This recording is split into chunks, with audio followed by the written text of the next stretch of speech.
রাজধানীর তেজগাঁও শিল্পাঞ্চলে একটি ব্যবসা প্রতিষ্ঠানের জেনারেটর রুম থেকে উদ্ধার করা হয়েছে বিজয় নামে এক যুবকের মরদেহ।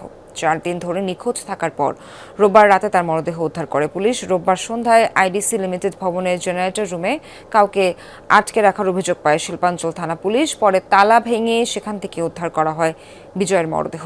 নিহত বিজয়ের বয়স মাত্র 17 বছর। আইডিসি লিমিটেডের 3য় তলায় পরিচ্ছন্নতা কর্মী হিসেবে সে কাজ করত।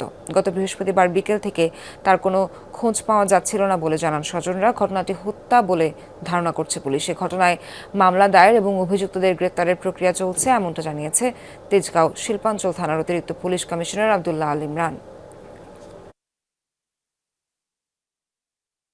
ঘটনাস্থলে তালা ভেঙে প্রবেশ করে লাশ দেখতে পাই।